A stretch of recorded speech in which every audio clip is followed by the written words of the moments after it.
Series and parallel, यह है circuit के रेजिस्टेंस का powerful combination. Hello students, welcome to फ्यूक्यू एजुकेशन। मैं हूं आपका अमोल सर और आज हम पढ़ने वाले हैं चैप्टर 3 करंट इलेक्ट्रिसिटी का एक बहुत important topic, series and parallel combination of resistance. And साथ में हम कवर करेंगे electrical energy and electrical power को। तो जल्दी से स्टार्ट करते हैं। सबसे पहले स्टूडेंट्स हम देखते हैं कि जो रेजिस्टेंस होता है, जो हमने प्रीवियस वीडियो में देखा था, रेजिस्टेंस को हमने स्टडी किया था, स्पेसिफिक रेजिस्टेंस देखा था। अब 2 और मोर देन 2 रेजिस्टेंस को अगर हमें कनेक्ट करना है, ठीक है ना, तो जब 2 या 2 से ज्यादा रेजिस्टेंस को कनेक्ट करते हैं तो उसकी 2 मेथड्स हमारे पास होती है। एक को बोला जाता है सीरीज कॉम्बिनेशन और दूसरे को बोला जाता है पैरेलल कॉम्बिनेशन, ठीक है। तो बहुत इंपॉर्टेंट फैक्टर है इसमें, जो हमें आगे बहुत यूजफुल होने वाले हैं, जो न्यूमेरिकल्स करेंगे या व्हीटस्टोन ब्रिज और मीटर ब्रिज जब हम पढ़ेंगे। तो सबसे पहले हम स्टार्ट करते हैं सीरीज कॉम्बिनेशन से। सीरीज कॉम्बिनेशन का मतलब क्या होता है? तो सीरीज कॉम्बिनेशन का मतलब ये होता है कि जब हम 2 और मोर देन 2 रेजिस्टेंस को कनेक्ट करते हैं, ये फर्स्ट रेजिस्टेंस हो गया, ठीक है, ये इसका फर्स्ट एंड है और ये इसका सेकंड एंड है, ठीक है। तो कनेक्ट करने की मेथड क्या होती है सीरीज रेजिस्टेंस में, कि जब ये जो रेजिस्टेंस है, इसका ये जो सेकंड वाला एंड होता है वो नेक्स्ट वाले के फर्स्ट एंड से कनेक्ट होता है, ठीक है ना, इस तरीके से। ये जो R1 है और ये R2 है, तो R1 का सेकंड वाला एंड R2 के फर्स्ट वाले से कनेक्टेड है, ठीक है। तो ये जो कॉम्बिनेशन है is called series combination. Previous video में ये वाला टॉपिक हमने एक बार और डिस्कस किया हुआ, किसमें किया था? कंडेंसर में। कंडेंसर को भी कनेक्ट करने की 2 मेथड्स थी, series and parallel. Same concept यहाँ भी यूज होगा, बट फॉर्मूला इसमें चेंज हो जाता है। तो रेजिस्टेंस को जब हम कनेक्ट करते हैं, 2 और मोर देन 2 रेजिस्टेंस को, तो सीरीज कॉम्बिनेशन में कनेक्ट करने की जो मेथड होती है वो ये होती है, पहले वाले का सेकंड एंड दूसरे वाले के पहले वाले एंड से क्या होता है, कनेक्ट होता है, ठीक है। तो कनेक्ट करने की मेथड आपको समझ में आ गई, ठीक है। अब जब इसमें हम सेल को कनेक्ट करेंगे, ठीक है ना, करंट फ्लो करना है, तो इसमें हम किसको कनेक्ट करेंगे? सेल को, ठीक है। तो जब सेल को कनेक्ट करेंगे तो यहां से सपोज करिए कि आई करंट पास हो रहा है, ठीक है। तो जब आई करंट पास होगा तो आई करंट को यहां से जाने के लिए एक ही पाथ मिल रहा है, ठीक है। तो सेम करंट I1 में से R1 में से भी पास होगा और सेम करंट जो है वो R2 में से भी पास होगा। तो सबसे इंपॉर्टेंट चीज जो आपको अपने माइंड में रखना है, और वो ये कि इन सीरीज कॉम्बिनेशन जो करंट होता है वो सारे रेजिस्टेंस में कैसा होता है? सेम होगा, ठीक है। रेजिस्टेंस में करंट का जो फ्लो हो रहा है वो कैसा रहेगा? सेम रहेगा, ठीक है। भाई ओम्स लॉ कहता है कि V is equals to I R, V is equals to I R, I दोनों में सेम है, ठीक है ना। तो जब करंट सेम है, लेकिन आप देख रहे हो कि रेजिस्टेंस यहाँ पे हमने क्या लिया, अलग अलग रेजिस्टेंस को कनेक्ट किया हुआ है। तो जब I की वैल्यू सेम है लेकिन R की वैल्यू डिफरेंट है, तो जो पोटेंशियल है वो भी क्या हो जाएगा? डिफरेंट हो जाएगा, अलग अलग हो जाएगा, ठीक है। तो आप देख रहे हो स्टूडेंट, R1 के एंड पे जो रेजिस्टेंस हमने कनेक्ट किया था, R1 में जो रेजिस्टेंस जो हमने लगाया है उसमें जो पोटेंशियल डिफरेंस है वो कितना है? V1 है। सेकेंड वाले में पोटेंशियल डिफरेंस कितना हो जाएगा? V2। थर्ड वाले में पोटेंशियल डिफरेंस कितना हो जाएगा? V3। तो एक बहुत इंपॉर्टेंट कंसेप्ट जो आपको अपने माइंड में रखना है वो ये कि in this combination same current flow through each resistance. सब में से करंट जो रहता है वो कैसा रहेगा? सेम फ्लो होगा, ठीक है। But potential difference across the resistance is different. तो जो पोटेंशियल डिफरेंस होता है वो अलग अलग होता है। तो सीरीज कॉम्बिनेशन में करंट सेम रहेगा बट पोटेंशियल डिफरेंस जो है वो कैसा रहेगा? डिफरेंट रहेगा, ठीक है। तो ये वाला डायग्राम आपको कंसेप्ट समझ में आ गया होगा कि किस तरीके से इसमें करंट फ्लो होगा, ठीक है। अब इसके लिए हम फॉर्मूला कैलकुलेट करें तो potential difference across the resistance R1, सबसे पहले हम R1 के लिए बात करें तो R1 पे पोटेंशियल डिफरेंस हमारे पास कितना था? V1 था, ठीक है। ओम्स लॉ कहता है V is equals to I R होता है। तो करंट I है और फर्स्ट वाले का रेजिस्टेंस कितना है? R1 है। तो V1 is equals to I R1 हो जाएगा, ठीक है। Next, potential difference across the resistance R2, second वाले का पोटेंशियल डिफरेंस कैलकुलेट करेंगे तो ये हो जाएगा V2। V2 is equals to I R2, resistance अलग है, करंट सेम है, ठीक है। Potential difference across the resistance R3, R3 का पोटेंशियल डिफरेंस निकालेंगे V3, तो V3 is equals to I R3, ठीक है। तो ये कंसेप्ट समझ में आ गया होगा, हमने तीनों का अलग अलग पोटेंशियल डिफरेंस कैलकुलेट किया। V1 is equals to I R1, V2 is equals to I R2, V3 is equals to I R3 by ohm's law, ठीक है। If capital R is equivalent resistance of this combination, ठीक है ना। अभी हमने यहाँ पे आपने देखा कि कितने रेजिस्टेंस कनेक्ट किए हुए? 3 रेजिस्टेंस को हमने कनेक्ट किया हुआ है, ठीक है ना। इस तरीके से हमने यहाँ पे टोटल जो थे वो 3 रेजिस्टेंस को कनेक्ट किया हुआ था, ठीक है। अब 3 रेजिस्टेंस से पहले का रेजिस्टेंस R1, सेकंड का R2, थर्ड वाले का R3 था, ठीक है। अब हम सपोज कर रहे हैं कि इन तीनों की जगह पे हम एक सिंगल रेजिस्टेंस यूज करें, और इक्विवेलेंट रेजिस्टेंस का मीनिंग ये होता है कि उसकी जो वैल्यू है वो इन तीनों रेजिस्टेंस के क्या होगी, इक्वल होगी, ठीक है ना। जैसे फॉर एग्जांपल ये इस तरीके से एक बड़ा रेजिस्टेंस हमने यहाँ पे यूज किया, कैपिटल आर, और कैपिटल आर जो है is equals to R1, R2 and R3, इन तीनों के रेजिस्टेंस की जो वैल्यू है उसके इक्वल है, ठीक है। करंट कितना फ्लो होगा, आई फ्लो होगा, ठीक है। पोटेंशियल डिफरेंस की बात करें तो पोटेंशियल डिफरेंस कितना हो जाएगा, V हो जाएगा, ठीक है ना। जैसे आप घर में देखते हो कि घर में 50 वॉट के 4 बल्ब लगे हुए हैं सपोज करिए, ठीक है। तो 50-50 वॉट के 4 बल्ब लगे हुए हैं, उसकी जगह पे हम 200 वॉट का एक बड़ा बल्ब यूज कर ले, ठीक है ना। तो वही कंसेप्ट यहाँ पे यूज कर रहे हैं कि R1, R2, R3 तीन रेजिस्टेंस को हमने ज्वाइन किया था, उसकी जगह पे हम एक बड़ा रेजिस्टेंस यूज कर रहे हैं, कौन सा, R, जिसकी वैल्यू इन तीनों के क्या है, इक्वल है, ठीक है। तो इस वाले के लिए अगर हम देखें, if capital R is the equivalent resistance of this combination, then by ohm's law V is equals to कितना हो जाएगा, IR के, V is equals to IR के, ठीक है। हमें रिजल्टेंट चाहिए, तो रिजल्टेंट में आपको मालूम है कि जो पोटेंशियल होता है, potential is a scalar quantity, ठीक है। और स्केलर क्वांटिटी में जब भी हम ऐड करेंगे तो सीधे क्या करते हैं, हम प्लस करते हैं, ठीक है। स्केलर क्वांटिटी है तो सीधे प्लस करेंगे, ठीक है। दैट इज V जो है is equals to V1 plus V2 plus V3 के, ठीक है। ये सारी वैल्यूज हमारे पास है, ये वैल्यूज हम यहाँ से पुट करेंगे। V की वैल्यू कितनी है, IR, V1 हमारे पास है IR1, V2 हमारे पास है IR2 एंड V3 जो है वो हमारे पास है IR3, ठीक है ना। ये सारी वैल्यूज हमने पुट की, कॉमन ले लेंगे, I आप देख रहे हो इसमें कॉमन आ रहा है, तो I कॉमन ले लेंगे, तो ये हो जाएगा R1 plus R2 plus R3, और I को जब इधर शिफ्ट करेंगे तो I एंड I क्या हो जाएगा, कैंसिल हो जाएगा। देन हमारे पास फाइनल रिजल्ट जो रहेगा वो आएगा, capital R is equals to R1 plus R2 plus R3, ठीक है। तो ये फॉर्मूला होता है सीरीज कॉम्बिनेशन में, ठीक है।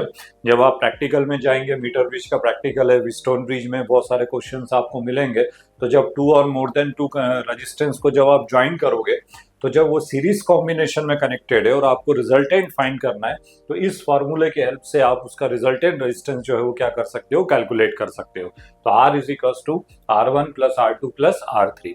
जो पैरेलल प्लेट कंडेंसर, और वो हमने उस वाले टॉपिक में देखा था, कॉम्बिनेशन ऑफ कैपेसिटर, तो उसमें जो सीरीज कॉम्बिनेशन का फॉर्मूला था वो आपको याद आ रहा होगा, क्या था सीरीज का कॉम्बिनेशन का, उसमें 1/C is equals to 1/C1 plus 1/C2 plus 1/C3, ठीक है ना। तो उसमें सीरीज का फॉर्मूला ये होता है, बट रेजिस्टेंस में अगर हम जाएंगे तो सीरीज कॉम्बिनेशन का फॉर्मूला होगा R is equals to R1 plus R2 plus R3 के। तो ये थोड़ा सा कंफ्यूजन है, इसको बहुत अच्छे से अपने माइंड में क्लियर रखिएगा, याद रखिएगा। तो रेजिस्टेंस का सीरीज कॉम्बिनेशन का फॉर्मूला है R is equals to R1 plus R2 plus R3 के, ठीक है।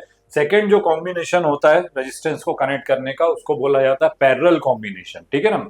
सीरीज कॉम्बिनेशन में क्या किया था, जो फर्स्ट रेजिस्टेंस था उसके सेकंड एंड को अगले वाले रेजिस्टेंस के फर्स्ट एंड के साथ हमने कनेक्ट किया था, ठीक है ना। तो ये जो कॉम्बिनेशन था सीरीज। पैरेलल में क्या करेंगे, पैरेलल में सपोज करिए कि जैसे आपके पास 3 रेजिस्टेंस है, ये फर्स्ट रेजिस्टेंस है, ये वाला जो है ये सेकंड रेजिस्टेंस आपके पास गिवन है, और ये जो है वो थर्ड रेजिस्टेंस गिवन है, ठीक है। तो 3 रेजिस्टेंस को जब ज्वाइन किया जाता है इन पैरेलल कॉम्बिनेशन, तो तीनों का जो फर्स्ट वाला एंड है, आप देखेंगे तीनों के फर्स्ट एंड को एक ही पॉइंट से कनेक्ट करेंगे इस तरीके से, ठीक है। और तीनों रेजिस्टेंस का जो सेकंड वाला एंड होता है उसको एक अनदर पॉइंट से इस तरीके से कनेक्ट किया जाता है, ठीक है। तो ये जो कॉम्बिनेशन होता है इसको बोला जाता है पैरेलल कॉम्बिनेशन। तो हमारे पास 3 रेजिस्टेंस है, R1, R2, R3, तीनों के जो फर्स्ट एंड है वो किस पॉइंट से कनेक्टेड है, P से कनेक्टेड है, आप देख रहे हैं यहाँ पे P से कनेक्टेड है। और तीनों का जो दूसरा वाला एंड है वो किस पॉइंट से कनेक्टेड है, Q पॉइंट से कनेक्टेड है, ठीक है। तो पहला कंसेप्ट आपको क्लियर हो गया कि पैरेलल कॉम्बिनेशन में रेजिस्टेंस को किस तरीके से ज्वाइन किया जाता है, ठीक है। अब इसमें करंट फ्लो करना है, तो जब करंट फ्लो करेंगे तो हम बैटरी यूज करेंगे, एक बैटरी लगा दी तो बैटरी से करंट जा रहा है। जब करंट यहाँ पे आएगा तो यहाँ पे करंट पी पॉइंट पे वो 3 पार्ट्स में डिवाइड हो जाएगा, इक्वल पार्ट्स में डिवाइड नहीं होगा। ये बहुत इंपॉर्टेंट कंसेप्ट है, इसको अपने माइंड में रखिएगा कि ये जरूरी नहीं है कि वो इक्वल पार्ट्स में डिवाइड होगा, वो डिपेंड करेगा किसके ऊपर, रेजिस्टेंस के ऊपर। बिकॉज रेजिस्टेंस अलग अलग है तो करंट की वैल्यू भी डिफरेंट रहेगी, ठीक है। तो जब आई करंट इस पॉइंट पे आएगा तो यहाँ पे जो करंट पास होगा I1 हो जाएगा, यहाँ पे जो करंट आएगा I2 हो जाएगा, और ये वाला जो करंट है वो कितना हो जाएगा, I3 के इक्वल हो जाएगा, ठीक है। And by law of conservation of charge आप जानते हैं कि जो टोटल करंट अगर 3 पार्ट्स में डिवाइड हो रहा है तो total current I is equals to I1 plus I2 plus I3, ठीक है ना। तीनों का जो सम होता है वो किसके इक्वल होगा, टोटल करंट I के इक्वल होगा, ठीक है। तो फर्स्ट वाले रेजिस्टेंस से जो करंट पास हो रहा है वो किसके इक्वल है, I1 के। सेकंड वाले रेजिस्टेंस से जो करंट पास हो रहा है वो I2 के इक्वल हो जाएगा, और थर्ड वाले रेजिस्टेंस से जो करंट पास हो रहा है वो I3 के इक्वल हो जाएगा, ठीक है। तो टोटल करंट यहाँ से जाएगा, यहाँ पे इस पॉइंट पे तीनों करंट फिर मिलेंगे, दैट इज यहाँ पे टोटल करंट फिर से कितना हो जाएगा, I के इक्वल हो जाएगा। तो जो रेजिस्टेंस में से जो करंट पास हो रहा है वो कैसा है, डिफरेंट है, ठीक है ना। तो ये मेन डिफरेंस है दोनों में, series combination and parallel combination में। सीरीज कॉम्बिनेशन में हमने देखा था कि करंट सब में कैसा था, सेम था, तीनों रेजिस्टेंस में करंट की वैल्यू कैसी थी, सेम थी। बट इन पैरेलल कॉम्बिनेशन आप देख रहे हो कि हर रेजिस्टेंस में करंट जो है वो अलग अलग जा रहा है, तो करंट कैसा रहेगा, डिफरेंट रहेगा, ठीक है। अच्छा, दूसरी सबसे इंपॉर्टेंट चीज कि तीनों रेजिस्टेंस का जो फर्स्ट पॉइंट है वो किस पॉइंट से कनेक्टेड है, पी से। सपोज करो इसका जो पोटेंशियल है इज इक्वल्स टू वीपी, ठीक है। और ये वाला जो सेकंड वाला एंड है वो किससे कनेक्टेड है, क्यू से कनेक्टेड है, तो इसका पोटेंशियल हम सपोज कर लेते हैं वी क्यू, ठीक है। तो पोटेंशियल डिफरेंस की अगर हम बात करें तो हमारे पास क्या आएगा, वीपी माइनस वी क्यू, तीनों के लिए, ठीक है। तो जब तीनों के लिए हम देख रहे हैं कि तीनों के लिए जो पोटेंशियल डिफरेंस था वो कैसा है, सेम है। तो in parallel combination potential difference जो रहता है वो सबके लिए कैसा रहता है, सेम रहता है। सीरीज में अलग था, यहाँ पे सेम रहेगा, ठीक है। तो एक बहुत इंपॉर्टेंट कंसेप्ट है, याद रखिएगा कि in parallel combination the potential difference is same while current is different, resistance is different, ठीक है ना। पोटेंशियल डिफरेंस सेम होता है बट करंट जो है वो डिफरेंट रहेगा, ठीक है। तो अगर एग्जाम में डिफरेंस भी अगर आपसे पूछा जाए, difference between series and parallel, तो सीरीज में करंट की वैल्यू सेम है, इसमें करंट की वैल्यू डिफरेंट होती है। पैरेलल सीरीज में पोटेंशियल डिफरेंस जो होता है वो अलग अलग होता है, इसमें पोटेंशियल डिफरेंस जो रहता है वो सेम रहता है, ठीक है। वो फॉर्मूला तो अभी हम कैलकुलेट करेंगे, ठीक है। बाई ओम्स लॉ की बात करें तो current in resistance R1 is I1, पहले वाले में जो करंट पास हो रहा है कितना हो रहा है, I1 पास हो रहा है। ओम्स लॉ की अगर हम बात करें तो ohm's law, according to ohm's law, I is equals to V by R होता है, तो I1 is equals to potential difference common है, सब में सेम है, तो it is denoted by V, इसको V से रिप्रेजेंट करते हैं। तो V अपॉन रेजिस्टेंस की बात करेंगे तो रेजिस्टेंस कितना हो जाएगा, R1, that is I1 is equals to V upon R1 के, ठीक है। सेकंड बात करेंगे करंट इन रेजिस्टेंस R2 में कितना करंट फ्लो हो रहा है, I2 करंट फ्लो हो रहा है, ठीक है। तो I2 की वैल्यू कितनी हो जाएगी, V अपॉन R2 के by Ohm's law. Same current in resistance R3 is I3 की वैल्यू कितनी हो जाएगी, V अपॉन R3, ठीक है। तो ये कंसेप्ट समझ में आ गया। ओम्स लॉ से हमने तीनों करंट के वैल्यूज को कैलकुलेट किया और हमारे पास ये इक्वेशन रखी हुई है कि I is equals to I1 plus I2 plus I3 के, ठीक है।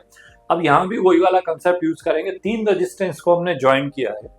सपोज करिए कि इन तीनों रेजिस्टेंस की जगह पे हम एक ऐसा रेजिस्टेंस यूज करें जिसकी वैल्यू इन तीनों के इक्वल है, इक्विवेलेंट रेजिस्टेंस R को हम यूज कर रहे हैं, ठीक है।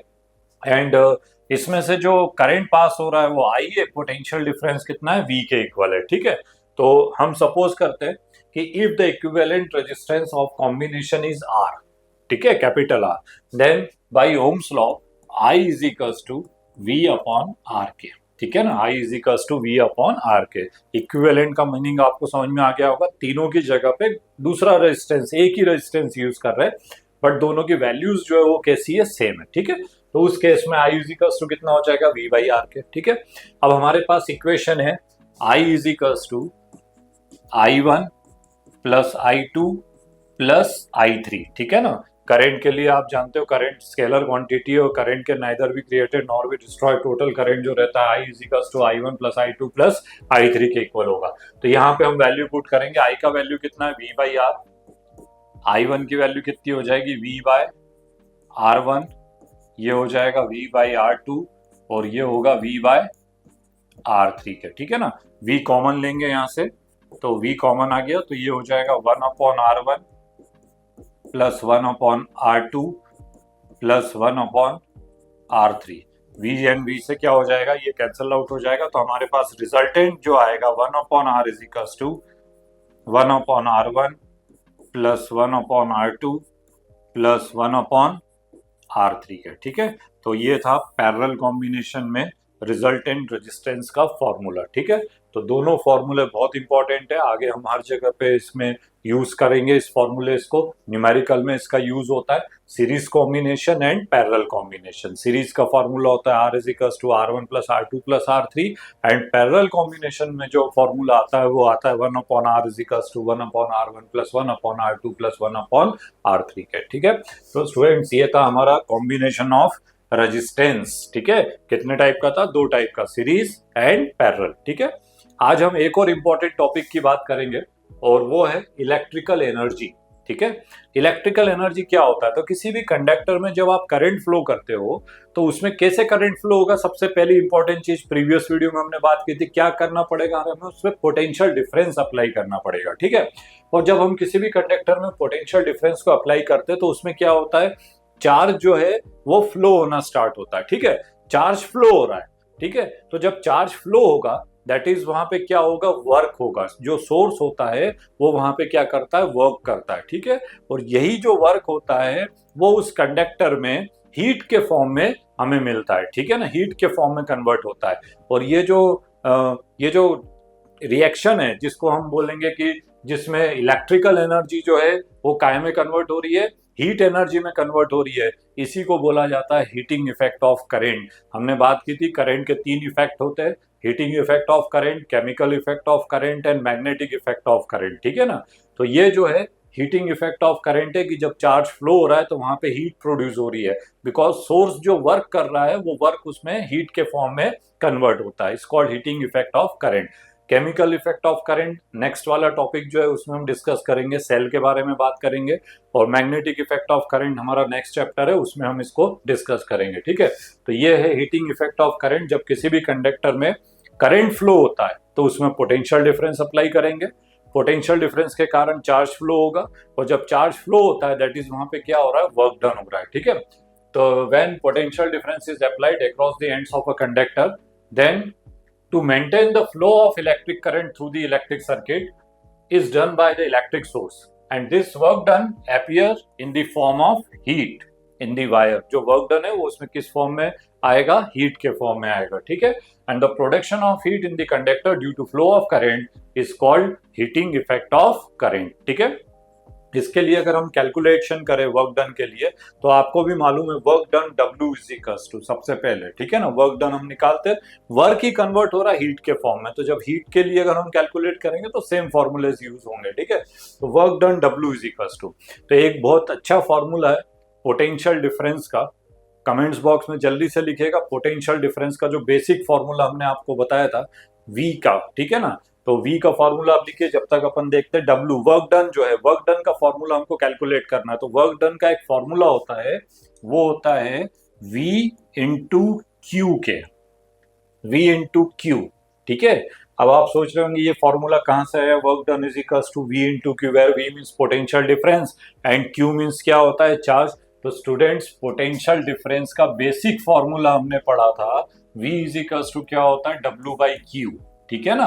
तो इस फॉर्मूले से हमने कन्वर्ट करके W की वैल्यू कैलकुलेट किए, तो W इज इक्वल्स टू कितना हो जाएगा, V इंटू क्यू के, W is equals to V into Q, ठीक है।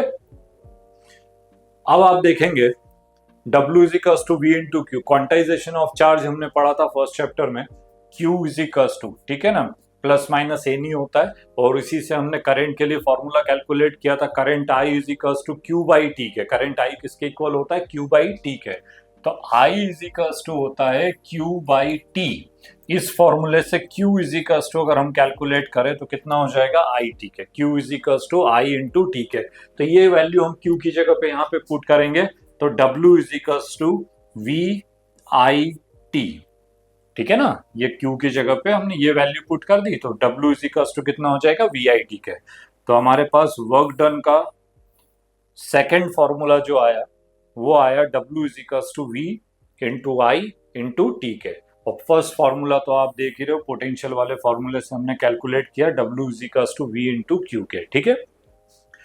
ये सिर्फ हमें न्यूमेरिकल्स में हम हर जगह पे इसको यूज करेंगे, जो क्वांटिटीज हमको गिवन रहेगी उसके अकॉर्डिंग हमें वहां पे कैलकुलेट करना है। तो ये वर्क डन के डिफरेंट फॉर्मूलेज है जो हम यहाँ पे कैलकुलेट कर रहे हैं। तो work done W is equals to V into Q first formula हो गया। अगर हम Q की जगह पे IT पुट कर देंगे तो सेकंड फॉर्मूला हो जाएगा W is equals to V into I into T के, ठीक है। अगर हम इसी फॉर्मूले को अगर अपन देखें तो आपको मालूम है ओम्स लॉ कहता है V is equals to IR। Ohm's law क्या कहता है? V is equals to IR, ठीक है ना। तो ये जो V की वैल्यू अगर हम यहाँ पे पुट करते हैं इस वाले फॉर्मूले में, ये जो वैल्यू है V की जगह पे ओम्स लॉ से V is equals to IR put करेंगे तो work done W is equals to, ठीक है ना, यहाँ IR रखेंगे तो I और I मिलके I स्क्वायर हो जाएगा, तो ये हो जाएगा I स्क्वायर RT, ठीक है। तो third formula of work done का हमारे पास आएगा W is equals to I square RT। I means current, R means resistance and T means time, ठीक है। ओम्स लॉ को अगर हम I के फॉर्म में ले ले, ये वाले ओम्स लॉ को अगर अपन लेके I के फॉर्म में, तो I इज इक्वल्स टू कितना होता है? V by R। I is equals to कितना होगा? V बाई R के, ठीक है। तो इस वाले फॉर्मूले में हम I की जगह पे हम ये वैल्यू पुट कर दे, V by R value put कर दे, तो यहाँ पे जब हम V बाई R पुट करेंगे तो W is equals to V into V कितना हो जाएगा? V स्क्वायर, ठीक है ना। तो work done W is equals to ये हो जाएगा, V की वैल्यू जब हम यहाँ पे पुट करेंगे तो ये हो जाएगा V square T upon R के। तो ये फोर्थ फॉर्मूला हो गया वर्क डन का, ठीक है। तो किसी भी कंडक्टर में जब चार्ज फ्लो होता है, करंट फ्लो होता है, तो जब आप उसमें पोटेंशियल डिफरेंस अप्लाई करते हो तो सोर्स जो होता है वो वहां पे क्या करता है? वर्क करता है। और ये जो वर्क है वो इस तरीके से यहाँ पे हम यूज करेंगे, W is equals to V into Q, W is equals to VIT, W is equals to I square RT and W is equals to V square T upon R के, ठीक है। अब work means energy, energy can neither be created nor be destroy, law of conservation charge आपने पढ़ा। तो ये जो work हो रहा है, जो सोर्स वहां पे वर्क कर रहा है, ये कहाँ गया?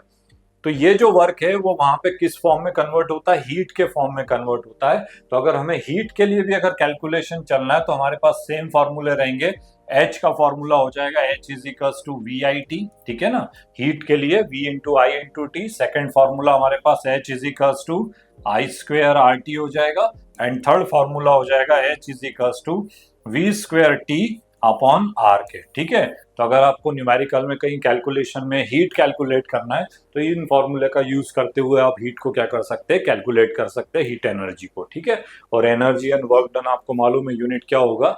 यूनिट जो होगा इसमें जूल यूज करेंगे, ठीक है। तो वर्क डन का यूनिट जो होता है वो जूल होता है, ठीक है। तो ये था इलेक्ट्रिकल एनर्जी, ठीक है। तो ये इलेक्ट्रिकल एनर्जी थे और इस एनर्जी से वहां पे क्या प्रोड्यूस हो रही है? हीट प्रोड्यूस हो रही है जब किसी भी वायर में करंट फ्लो होता है, ठीक है। अब हमारा जो नेक्स्ट टॉपिक है वो है इलेक्ट्रिक पावर, ठीक है।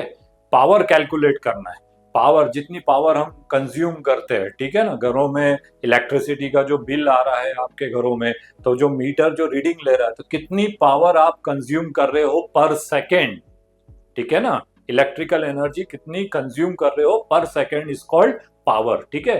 तो पावर इज इक्वल्स टू आपको मालूम है work upon time, the rate of work done on passing electric current through the electric circuit is called electric power, ठीक है ना। रेट वर्ड आ गया मतलब पर सेकेंड, पर सेकेंड में जितनी एनर्जी आप कंज्यूम करोगे उसको हम क्या बोलते हैं? इलेक्ट्रिक पावर बोलते हैं। It is denoted bye P। तो P इज इक्वल्स टू कितना होगा? W बाई T के, ठीक है ना। तो पावर का फॉर्मूला याद रखिएगा, P is equals to W by T के, ठीक है। W के 3 फॉर्मूलेज अभी हमने कैलकुलेट किए, वो फॉर्मूले हम यहाँ पे यूज कर सकते हैं। तो P is equals to W का फर्स्ट फॉर्मूला क्या था हमारे पास? VIT, ठीक है ना। तो VIT जब हम यहाँ पे रखेंगे, V into I into T divided by T, T से T कैंसिल हो जाएगा। तो पावर का एक बहुत अच्छा फॉर्मूला है और ये आगे जाके बहुत जगह पे यूज होने वाला है। Power P is equals to होता है V इंटू आई के, ठीक है ना, where V means potential difference and I means current, ठीक है। तो फॉर्मूला याद रखिएगा, power P is equals to होगा V इंटू आई के, ठीक है। सेकेंड फॉर्मूले की अगर हम बात करें तो P इज इक्वल्स टू, अगर हमें कैलकुलेट करना है तो सेकेंड फॉर्मूला W का हमने क्या कैलकुलेट किया था, आई स्क्वायर आर टी, ठीक है ना। तो आई स्क्वायर आर टी अगर हम यहाँ पे पुट कर दे W की जगह पे, यहाँ पे I square R T divided by T, तो T से T क्या हो जाएगा, कैंसिल हो जाएगा, तो P स्क्वायर हो जाएगा आई स्क्वायर आर के। तो पावर का सेकेंड फॉर्मूला हमें मिलेगा P is equals to I square R, ठीक है। एंड थर्ड फॉर्मूला अगर हमें कैलकुलेट करना है तो थर्ड फॉर्मूले के लिए W की वैल्यू हमारे पास है V square T upon R, ठीक है ना। तो V square T upon R अगर अपन वैल्यू पुट करें तो P is equals to V square T upon R, W की जगह पे वैल्यू पुट करेंगे डिवाइडेड बाय टाइम, टाइम के नीचे कुछ नहीं मीन्स 1 है, चेंज करेंगे तो T एंड T क्या हो जाएगा, कैंसिल हो जाएगा। तो P इज इक्वल्स टू हमारे पास रहेगा V स्क्वायर अपॉन आर के, ठीक है। तो power P is equals to कितना हो जाएगा, V स्क्वायर अपॉन आर के, ठीक है। तो हमारे पास पावर के 3 फॉर्मूलेस हमने कैलकुलेट किए। पहला P is equals to V into I, second formula हमने कैलकुलेट किया आई स्क्वायर आर के, एंड थर्ड जो पावर का फॉर्मूला है वो V स्क्वायर बाई आर के, ठीक है। और आपको मालूम है स्टूडेंट्स, यूनिट ऑफ पावर जो होती है वो किसके इक्वल होती है, वॉट के इक्वल होती है, ठीक है। तो यूनिट ऑफ पावर, जब भी पावर का कोई न्यूमेरिकल आएगा तो हम यूनिट क्या यूज करेंगे, वॉट यूज करेंगे, किलोवाट, मेगावाट, ठीक है। तो आपको भी मालूम है 1 kilo watt is equals to होता है 10 की power 3 watt, 1 megawatt is equals to होता है 10 की पावर 6 वॉट के, ठीक है। और इसमें एक बहुत अच्छी यूनिट है जो वहां पे यूज होती है पावर में, इस कॉल्ड HP। HP का मतलब होता है हॉर्स पावर, ठीक है। तो 1 HP जो होता है वो इक्वल होता है किसके, 746 वॉट के, ठीक है। तो ये सारी यूनिट्स है जो यहाँ पे यूज होंगी। तो जो हमारा न्यूमेरिकल वाला सेशन रहेगा उसमें हम इन सारे फॉर्मूलेस का यूज करेंगे। तो बहुत अच्छा टॉपिक है, फॉर्मूलेस बहुत अच्छे से याद रखिएगा। P is equals to V into I, P is equals to I square R and P is equals to V square by R के, ठीक है। बहुत सारे क्वेश्चंस इसमें मिलेंगे, अलग अलग वेराइटी के क्वेश्चंस रहते हैं। एक छोटा सा एग्जांपल जिससे आपको समझ में आ जाए कि किस तरीके से फॉर्मूले को यूज करना है। Heating element is rated as 210 volt and 630 what, ठीक है। एक एलिमेंट है और उस पे रेटिंग जो लिखी हुई है वो 210 वॉट लिखी है और 630 वॉट लिखा हुआ है, ठीक है ना। 210 वोल्ट है एंड 630 वॉट है, ठीक है। If the filament is connected with a 210 volt DC supply, then find the current flow from it. हमें करंट की वैल्यू को क्या करना है, कैलकुलेट करना है, ठीक है। करंट हमें क्या करना है, कैलकुलेट करना है। तो सबसे पहले हम देख रहे हैं कि जो पावर है, वॉट किसका यूनिट बताया था अभी, पावर का। तो power P is equals to हमारे पास गिवन है कितना, 630 वॉट के, ठीक है। देन पोटेंशियल हमारे पास गिवन है कितना, 210 वॉट के, ठीक है। और हमें फाइंड क्या करना है, यहाँ पे करंट की वैल्यू को कैलकुलेट करना है, ठीक है। तो अभी हमने पावर के इतने सारे फॉर्मूलेस आपके सामने हैं, तो हमारे सामने ये वाला जो फॉर्मूला है, इस फॉर्मूले से हम करंट की वैल्यू को क्या कर सकते हैं, कैलकुलेट कर सकते हैं, ठीक है। तो power P is equals to V into I के, ठीक है। इस वाले फॉर्मूले से अगर हमें I कैलकुलेट करना है तो कितना हो जाएगा, P बाय V के। I इज इक्वल्स टू कितना हो जाएगा, P बाय V के। यहाँ वैल्यू पुट करिएगा, ये हो जाएगा 630 अपॉन 210, इसको कैंसिल आउट करेंगे, ठीक है। तो I is equals to 63 upon 21, that is ये किसके इक्वल हो जाएगा, 3 एम्पियर के इक्वल हो जाएगा, ठीक है। तो करंट की वैल्यू कितनी हो जाएगी, 3 एम्पियर के, ठीक है। तो इस तरीके से छोटे क्वेश्चन से लेके बहुत अच्छे क्वेश्चंस आपको इसमें देखने को मिलेंगे। तो ये था हमारा आज का टॉपिक, जिसमें हमने पहले स्टडी किया सीरीज एंड पैरेलल कॉम्बिनेशन को, एंड देन स्टडी किया हमने electrical energy and electrical power को, ठीक है। तो स्टूडेंट्स, जब रेजिस्टेंस सही से कंबाइंड होता है तभी करंट स्मार्टली फ्लो होता है। तो ये था हमारा आज का टॉपिक, और इस टॉपिक को अगर आप डीपली स्टडी करना चाहते हो तो हमारे फ्यूक्यू एजुकेशन ऐप को डाउनलोड जरूर करिएगा। और हाँ, इस वीडियो को लाइक, शेयर और सब्सक्राइब करना मत भूलिएगा। मिलते हैं अगले वीडियो में। Thank you.